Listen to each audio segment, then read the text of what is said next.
The dust of the high desert was a constant companion to Jedediah Stone. It settled in the lines around his eyes, coated the sun-scorched timber of his small cabin, and clung to the memory of his wife, Ilara. This patch of earth, tucked away in the shadow of the Dragoon Mountains, was all he had left of her. Most folks saw only rock and scrub, a place the devil might have overlooked, but Ilara had seen a future here. "Water is life, Jed," she used to say, her hand on the stone wall of their well. And this well is a promise. Now Ilara was gone, taken by a fever 2 winters past, and the promise was all that remained. Jed worked the small ranch with a quiet, stubborn grief, honoring her dream one day at a time. He wasn't a man given to grand gestures, but his loyalty to her memory was as deep and as unyielding as the well she had loved. That well was the heart of his land, a miracle of clear, cold water in a thirsty world. The trouble arrived on a Tuesday, riding a fine black stallion and smelling of expensive cigars and contempt. Silas Blackwood was a man who consumed landscapes. He had bought up the valleys, dammed the streams, and was slowly squeezing the life out of any independent rancher who dared stand in his way. He dismounted at Jed's fence line, his polished boots a stark insult to the humble soil. He didn't bother with pleasantries. "Stone," Blackwood began, his voice as smooth and dangerous as a rattler sliding over rock. "I'm offering you a fair price for this dusty scrap of misery. More than it's worth. $500. Jedediah leaned on his shovel, his knuckles white. "It's not for sale, Mr. Blackwood." Blackwood chuckled, a dry, unpleasant sound. "Everything is for sale, my friend. I own every drop of water for 50 miles in every direction. Every creek, every spring. All of it, except for that hole in the ground you call a well. That makes your land inconvenient." He gestured vaguely toward the horizon. "The railroad is coming through. Progress. It requires water. A great deal of it. Your well is a vital asset to my portfolio." "This land was my wife's dream," Jed said, his voice low. "That makes it priceless to me." Blackwood's smile vanished, replaced by a mask of cold fury. "Sentiment is a luxury for rich men, Stone, not for dirt scratchers like you." He pulled a folded paper from his coat pocket and tossed it onto the ground. "This is a legal eviction notice, filed with Judge Peterson in town. You have 15 days to vacate the premises. The claim is based on the Territorial Water Rights Act of '78. My lawyers assure me it's ironclad. Take the 500 or you'll leave with nothing but the dust on your boots." He mounted his horse and turned to leave, pausing to deliver one final chilling remark. 15 days, Stone. The desert is patient. I am not." The paper felt like a death sentence in Jed's hand. 15 days. The words echoed in the vast, silent landscape. It was a ticking clock, each second a grain of sand falling through the hourglass of his life here. His world, once defined by the slow, steady rhythm of the seasons, was now a frantic race against an impossible deadline. The next day, the isolation began. It was a subtle poison, seeping into the foundations of his life. He rode into the town of Redemption for supplies, his 15-day notice a burning coal in his pocket. At Miller's Mercantile, where he'd traded for years, the welcome was gone. Mr. Miller, a man who had once shared a drink with him to celebrate the birth of his son, couldn't meet his eye. "Jedediah," Miller said, polishing a glass that was already clean. "I'm sorry. I can't extend you any more credit." "Since when, Charles?" Jed asked, his heart sinking. "My credit has always been good here." "Things are tight," Miller mumbled, his gaze fixed on the shelves behind Jed. "Mr. Blackwood is the sole proprietor of the freight line now. He sets the terms. Everything is cash on delivery." Jed understood. It wasn't about money. It was a message. He was being cut off, artery by artery. He paid for his flour and beans with the last of his cash, the coins clinking with a lonely finality on the counter. Sunday was worse. He'd always found a quiet comfort in the small community church, but as he sat in his usual pew, he felt 100 pairs of eyes on him. Reverend Michael, a man whose sermons usually spoke of grace and forgiveness, delivered a pointed message about the virtues of community progress and the dangers of standing in the way of providence. He spoke of a new era of prosperity, brought by men of vision and capital, men like Silas Blackwood. Every word was a stone cast in his direction. After the service, the handshakes were brief, the smiles strained. He was no longer a neighbor. He was an obstacle.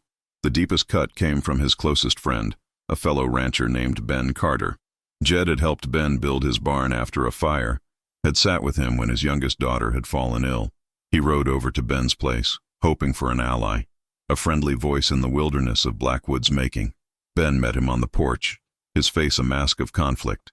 "Jed, you shouldn't have come." "Ben, it's me. I need your help. Blackwood's trying to steal my land. We have to stand together."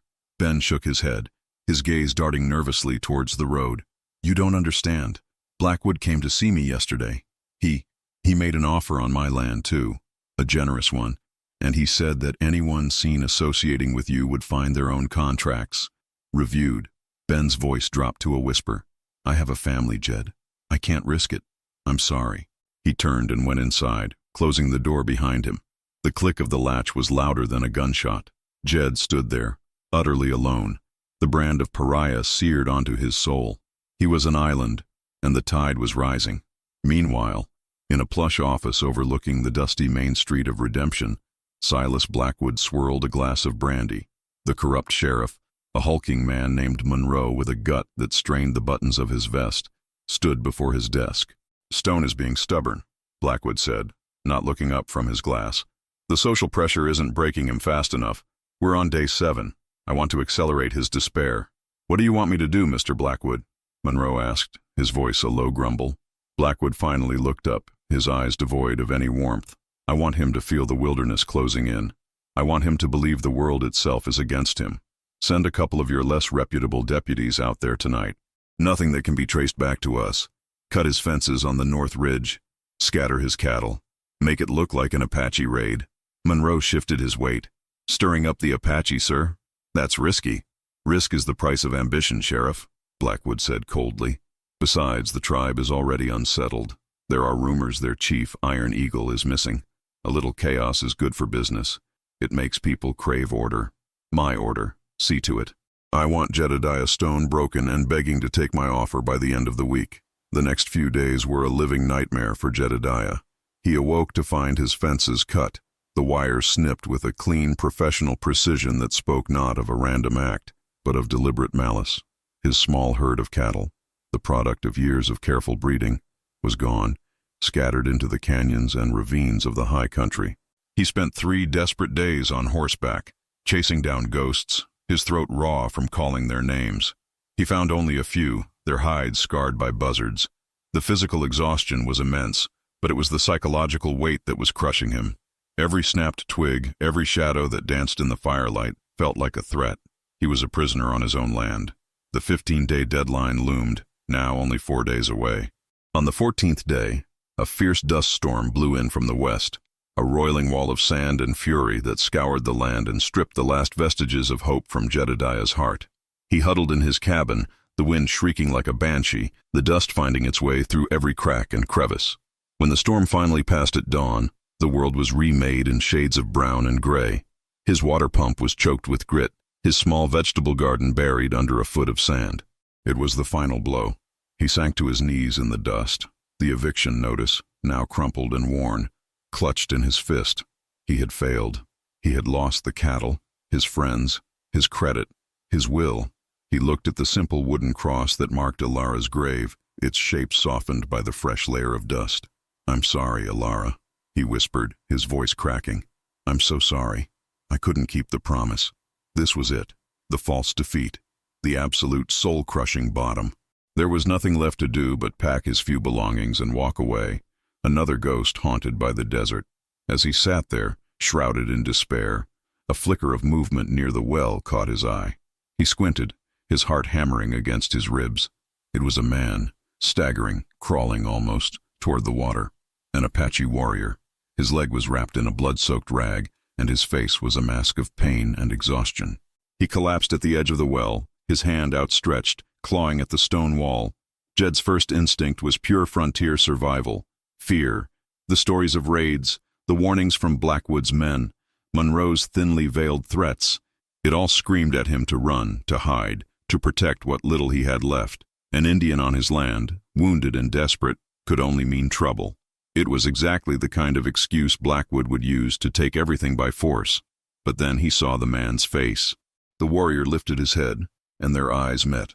In that gaze, Jed didn't see a savage or a threat. He saw a human being, dying of thirst, his lips cracked and bleeding. He saw the same desperate need he felt in his own soul. He saw a pain that transcended skin color or politics. He saw a man at the edge of life begging for its most basic element. He thought of Alara. Water is life, Jed. In that moment, Jedediah Stone made a choice. He pushed himself to his feet, walked past the warrior, and lowered the bucket into the well. The sound of the rope and pulley was the only sound in the silent world. He drew up a bucket of clear, cold water and carried it back to the fallen man. He knelt, lifted the warrior's head, and held the dipper to his lips. The man drank, deep and long, his eyes never leaving Jed's. When he was done, he slumped back, his breath coming in ragged gasps. Jed tore a strip from his own shirt and began to clean the man's wound, a nasty gash that looked like it had been caused by a rifle ball grazing his thigh. As he worked, he noticed a small beaded leather pouch tied to the warrior's belt. It had fallen open slightly and a piece of rolled parchment was visible inside. Curiosity overriding his caution, Jed gently worked it free. He unrolled it carefully. It wasn't parchment. It was a map, expertly drawn on a treated piece of hide. It depicted the entire valley, but with markings he had never seen before. And there, at the exact location of his cabin, was a symbol and a name written in the Apache tongue. Underneath it, in a different hand, was an English translation, Spring of the Ancestors. His well wasn't just a well, it was a sacred site. Tucked behind the map was another document, this one a formal treaty written in both English and Apache. It was dated 30 years prior, signed by the territorial governor and a chief named Iron Eagle. It was a water-sharing treaty, guaranteeing the Apache eternal and unimpeded access to the Spring of the Ancestors in exchange for peace. The document rendered the Territorial Water Rights Act of '78 completely null and void in this specific location. It was a miracle, a legal shield delivered by the very man he had just saved. This changed everything. Blackwood's claim was built on a lie, and this treaty was the truth that would shatter it. A wave of triumphant, disbelieving hope washed over him. He had been given a weapon. He looked from the treaty in his hand to the warrior resting by the well. He hadn't just saved a man. He had found his salvation. With this warrior as his witness and this treaty as his proof, he could face Blackwood. He could win. Hope, fierce and bright, dawned with the rising sun. Jedediah felt a strength he hadn't felt in years. He would present the treaty. The warrior would speak for him. The tribe would honor the agreement. He would keep his promise to Alara. As the first rays of sunlight crested the Dragoon Mountains, painting the sky in strokes of orange and purple, Jedediah looked up from the treaty and froze. On the ridge surrounding his small cabin, silhouetted against the morning light, stood a line of warriors.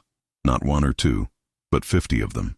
They were mounted and armed, sitting silent and still as the stone monuments around them, their gaze fixed on his small cabin. The wounded warrior stirred and, with Jed's help, pushed himself to a sitting position. He saw the riders and a look of profound understanding crossed his face. Jedediah, clutching the treaty like a holy relic, stepped out into the open, moving toward the wounded man. He felt no fear, only a sense of vindication. This was his moment of justice. The riders had come for their lost brother, and he, Jedediah Stone, was the man who had saved him. He gestured to the treaty, then to the wounded man, a hopeful smile on his face. The wounded warrior looked at him, then at the silent assembly on the ridge. He lifted his head and let out a long, resonant call in his native tongue. One of the warriors on the ridge dismounted and walked forward, his steps deliberate and heavy. He stopped a few feet from Jedediah, his eyes as hard and dark as obsidian. He listened as the wounded warrior spoke again, a short, guttural phrase. The warrior turned his flat, unreadable gaze to Jedediah. "He thanks you for the water," the man translated, his voice completely devoid of emotion. "He is Nakai, son of the chief you murdered 2 weeks ago to steal this sacred land and this treaty." The words struck Jedediah with the force of a physical blow, knocking the air from his lungs and the hope from his heart. Nakai, son of the chief. The treaty, his shield, had become a blood-stained accusation. The warriors on the ridge were not a rescue party. They were a jury and an executioner, convened by a lie he could not comprehend. His mind raced, a whirlwind of confusion and terror. Murdered. He hadn't seen another soul for days, save for the merchants in town who had turned their backs on him. "No," Jedediah stammered, his voice a dry rasp. He took a half-step forward, holding the treaty out like a peace offering. "You don't understand. I found him like this morning. I gave him water. I cleaned his wound. Kale, the warrior who had translated, stepped closer. His face was a chiseled mask of contempt. You gave him water from the sacred spring you stole. You cleaned a wound you inflicted. You hold the treaty that you ripped from his father's dead hands. He pointed a lance at Jedediah's chest. You are a liar and a thief and a killer. Nakai let out a groan of pain, pushing himself up further. His eyes, burning with fever and hatred, locked onto Jedediah. My father, Iron Eagle. He came to this place 2 weeks ago. He carried this treaty. He knew a white man with a black heart was stealing the water. He came to speak of the old laws, to show the paper that guaranteed our rights. He did not return. We searched. We found nothing. Then I found his horse, wandering and thirsty. I tracked it here, to this land, to you. His voice broke with grief. And here, I find his treaty, in the hands of his killer. Jedediah's world tilted. 2 weeks ago. That was when Blackwood had first appeared, his threats hanging in the air like smoke.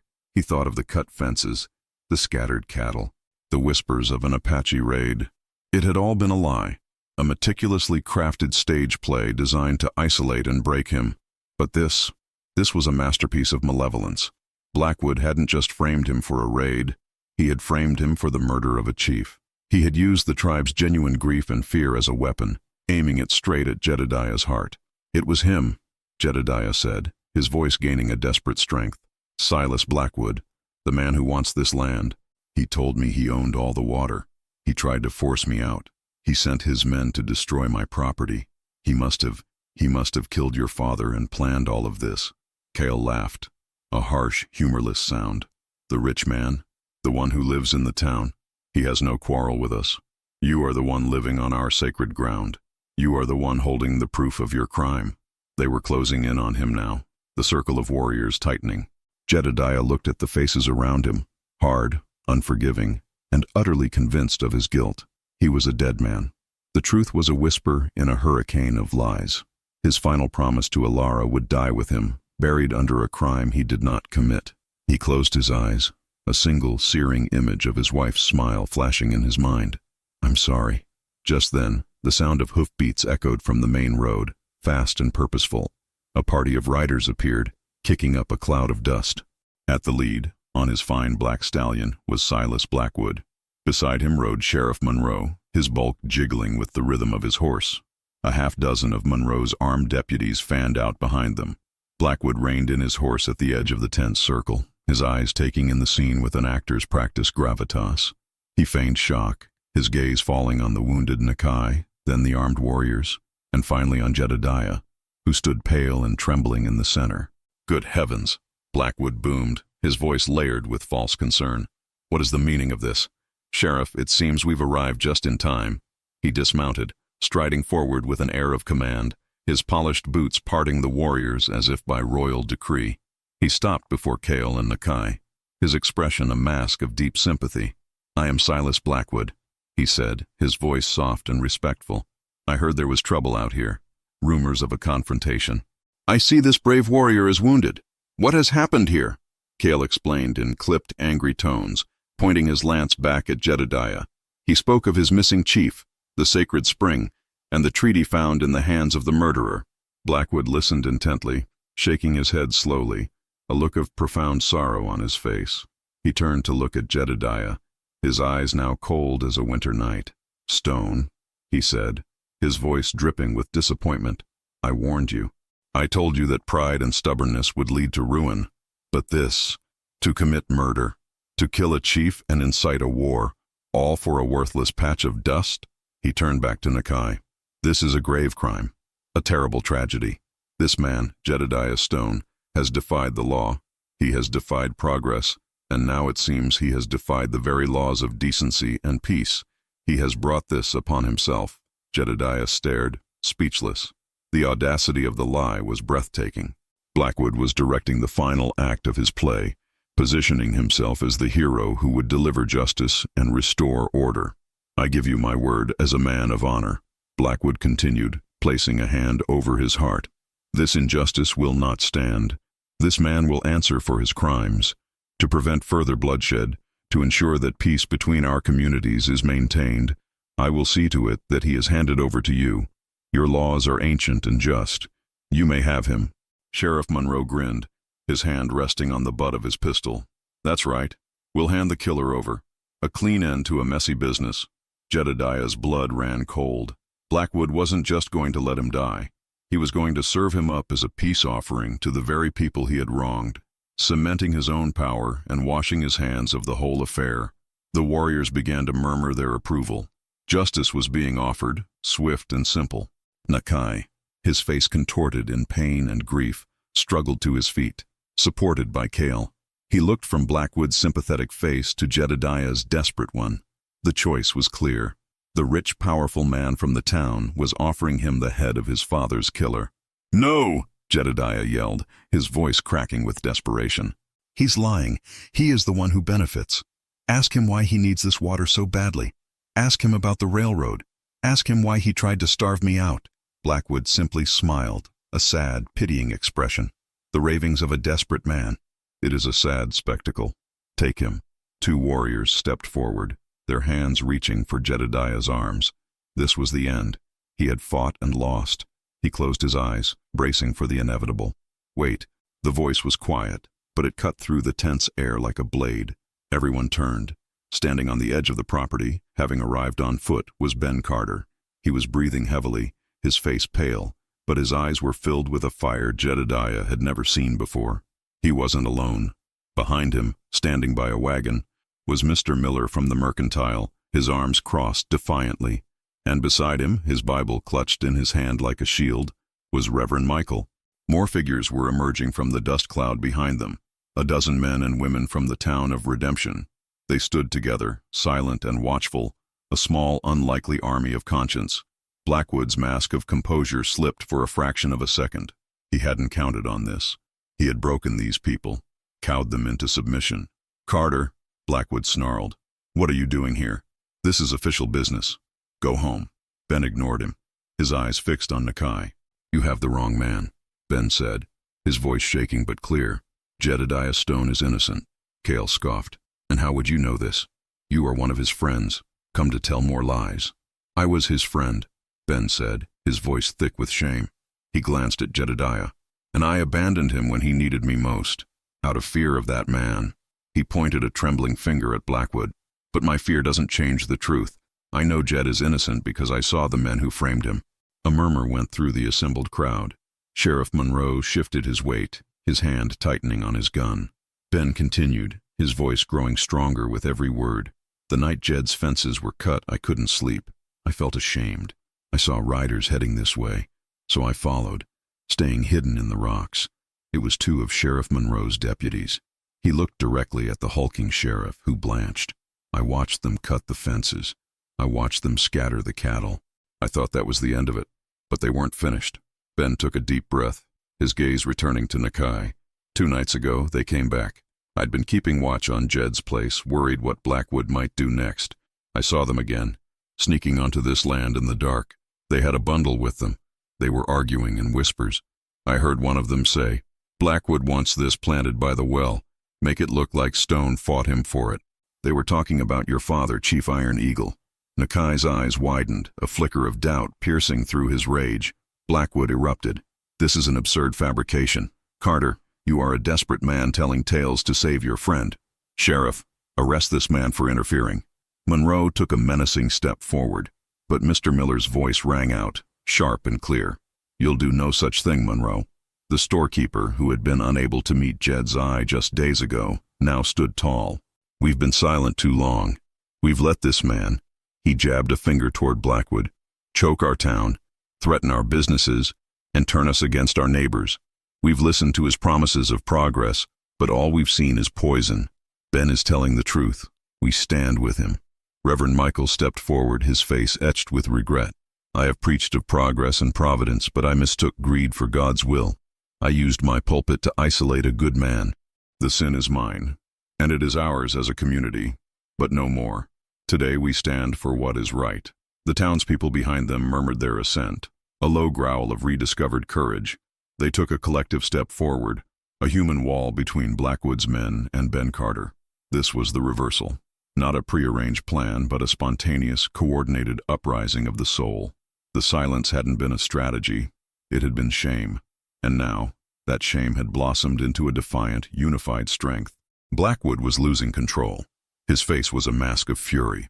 "You are all fools. This is between me and the tribe. They want justice, and I am giving it to them." "Is this justice?" Ben Carter cried, reaching into his saddlebag. "Or is this it?" He pulled out an object that glinted in the morning sun. A pair of wire cutters.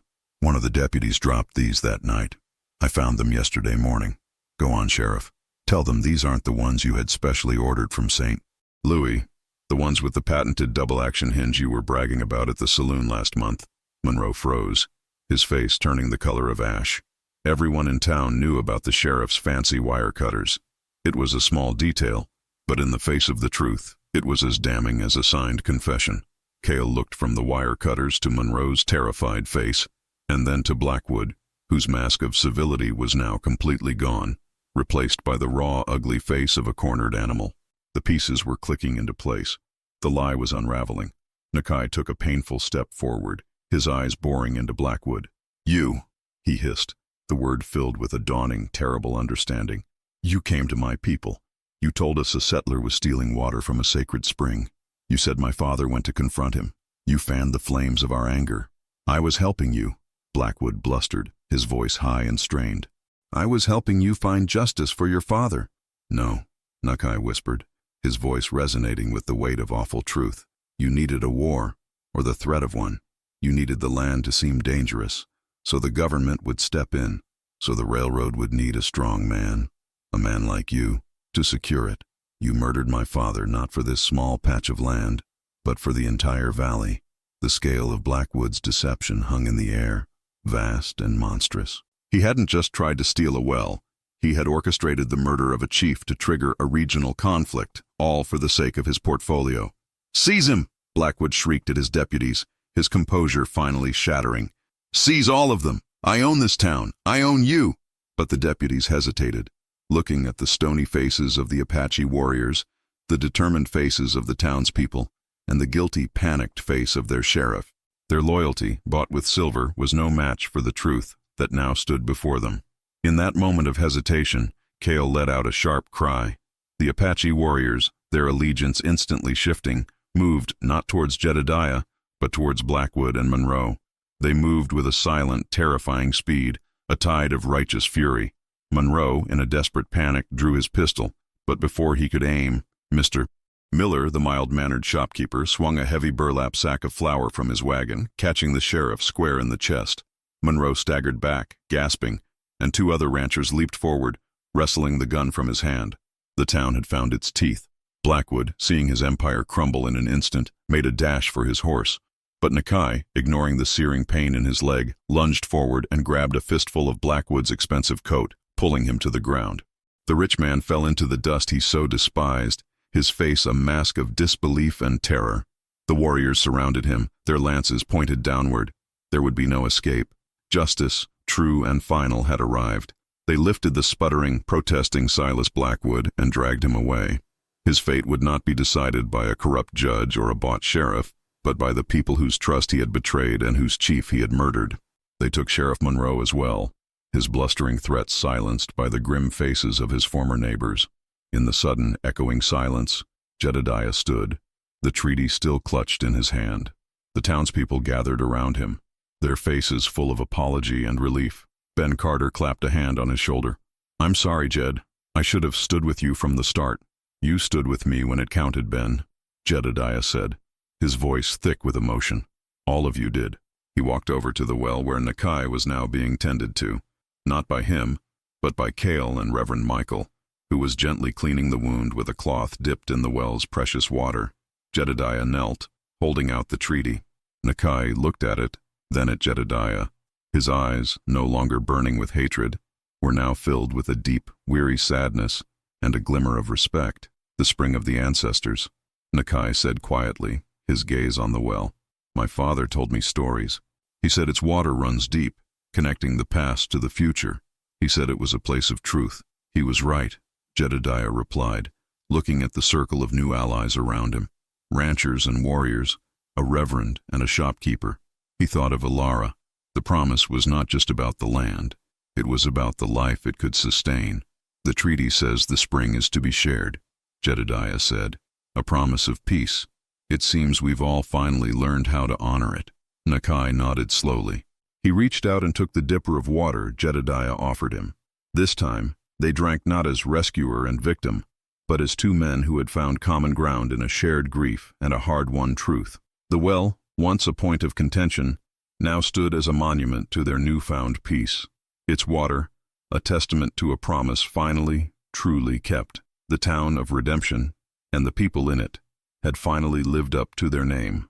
And in that quiet corner of the desert, they proved that the courage of one can ignite the strength of many, washing away even the deepest stains of fear and injustice with the simple act of standing for what is right. The spirit of the West lives on in tales like these. To hear more stories of unlikely heroes and the communities that find their courage, subscribe to our channel and become a guardian of their legacy.